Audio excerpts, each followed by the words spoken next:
الثانيه داخل المحكمه الاقتصاديه. انعقدت الجلسه. لا بعد اذنكم يا جماعه مش هينفع كده عشان اقدر اتكلم بس ما يبقاش فيه ربط. بعد اذنكم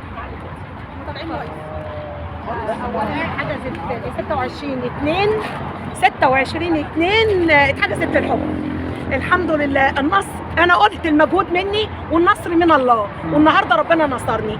اتحجزت للحكم للاثنين، ابراهيم طنطاوي واحمد رجب. اتحجزت للحكم يوم 26/2. خرج القرار دلوقتي، المحكمه والقاعه اتقفلت عليا انا والمستشار اشرف، تمام، ان عايزين يسمعونا الفرحه النهارده. احمد ربنا واشكر ربنا ان محجوزه دلوقتي للحكم للاثنين. يعني ابراهيم طنطاوي يعني النهارده لما تروح احمد رجب وابراهيم طنطاوي المحامي، اي كلام طلعوا في الميديا قالوه هم يتحاسبوا عليه. عمل بس دلوقتي على القاهره 24 هيتحاسب عليه. بدون ذكر محطات اعلاميه يعني متحفظ على ذكر الموضوع. كله هيتحاسب عليه، كله هيتحاسب عليه. يعني النهارده ايه اللي حصل النهارده في المرافعه؟ قال ايه؟ حضرتك قلت ان هو ذكر شيماء الله يرحمها. ايوه المحامي بتاعه هو النهارده جايب يجي 10 محامين، وجايب النهارده يجي انا سمعت انا ما شفتش بعيني. تم فتح الملف من جديد، ملف قضيه ايوه ان هم جايبين لي يجي 6 7 8 جردات، وجايب النهارده جايب مكتب واثنين محامين صحابه زمايله اللي بيقول لك النقابه مفيش نقابه هتيجي تعمل كده او هتقول كده. اتفضل. يعني النهارده شايفه ايه اللي هيتم بعد كده؟ يعني خلاص هيتم حكم، مش هيبقى في تعويض هي محجوز، لا مفيش تعويضات ومفيش صلح، هي محجوزه للحكم بس. يعني 26 النهارده شعورك ايه؟ انا شايفاكي خارجه بتضحكي يا حاجه ماجده. موجهه ليكي اتهامات موجهه. ايوه واتوجهت لي كمان في قدام القاضي شخصيا. قال لك ايه قدام القاضي؟ طب ايه كان رد فعل القاضي بقى؟ القاضي طبعا هو قاعد بيتفرج عليهم ومفيش مستند رسمي، والمستند كله في ايد المستشار اشرف فرحان. يعني في البدايه انا ما كانش على القاضي. المستشار يعني حددنا كده عن اللي حصل، يعني التفاصيل نعرف ايه النهارده في الجلسه. الكواليس الاخيره اليوم داخل المحكمه الاقتصاديه. يا جماعه ما فيش رسميه اللي حصل بالتفاصيل، لان الموضوع كله مطروح امام اداره المحكمه زي ما مثلنا امام محكمه جنحه في زيتون، وادينا دفاعنا المذكور في عريضه الجنحه. النهارده تمسكنا بكل ما ورد بعريضه الجنحه المباشره، وطلبنا من المحكمه طلبات تمثلت في 3 طلبات. الاولاني استخراج شهاده من نقابه الصحفيين عما اذا كان الاستاذ احمد رجب صحفي من عدمه، وشهاده من نقابه الاعلاميين عما اذا كان مصرح له بممارسه مهنه الاعلام او حتى تقديم البرامج من عدمه، خاصه وان هذه الاحداث لما حدثت لم تحدث من خلال قنوات فضائيه او قنوات تلفزيونيه، ولكن حدث هذا الامر من خلال قناه اليوتيوب.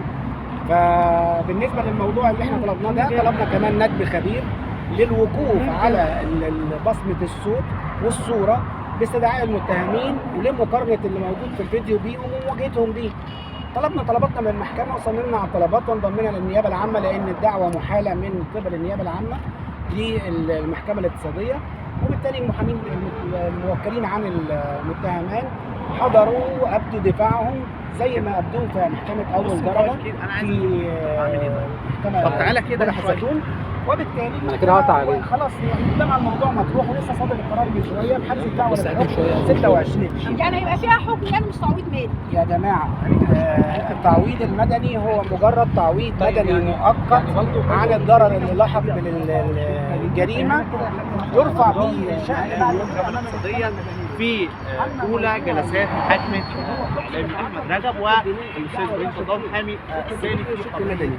اما موضوع الشق الجنائي فهو ده اللي محجوز لحكم رئيس 26/2، والمحكمه هتفصل فيه الاثنين بقبول الدعوه المدنيه او برفضها. يعني خلاص كلها ايام يعني. الله اعلم كمان الحكم هيكون حكم ولا حجز الدعوه للحكم حكم تمهيدي لاحاله الدعوه الى الخبير. بيبقى فيها بقى نقض كده ولا بيبقى حكم على كل درجات التقاضي ليها مراحل التعويض، يعني اول درجه في استئناف، في نقض، طبعا في كل يعني ممكن بعد ما يتم الحكم بلاش نقض. اذا تم الحكم بالادانه فللمتهمين الحق بتاعنا على الاحكام. المحامي ابراهيم طنطاوي الطرف الاخر. الحكم بالبراءه فللمتهمين احنا كشق مدني ان احنا ناخد اجراءاتنا في هذا الموضوع. رحب بيك استاذ اشرف فرحات عبر القناه 24. يعني حضرتك دفاع والدك خلاص كلك معايا صورت معايا والله انا معاكي. احنا النهارده كواليس الجلسه وما تم. ايه اللي حصل في القضيه؟ اللي اللي حصل في الناس الجلسة النهارده ان احنا ادينا الطلبات الخاصه بينا في الدعوه. الطلبات اللي احنا مثلنا فيها امام المحكمه كانت 3 طلبات متمثله في طلب شهاده تصريح من نقابه الصحفيين عما اذا كان الاستاذ احمد رجب المتهم الاول صحفي من عدمه. الطلب الثاني نقابه الاعلاميين عما اذا كان احمد رجب مقيد نقابه الاعلاميين من عدمه ولديه تصريح تقديم حتى البرامج. وطلبنا ندب خبير فني لفحص الميديا اللي احنا مقدمينها على اساس ان هذا الفحص لما يتم المحكمه تقف على حقيقه الموضوع اللي مقدم به اساسا الدعوه. تم ابداء الدفاع والدفوع من قبل المتهمين. هو كل ده كلام المحكمه طبعا استمعت اليهم والمتهم معروف انه يحب ان يتكلم، ولكن كان لنا تعقيب واحد فقط لا غير على اللي ما تم ده بتصريح من عداله المحكمه.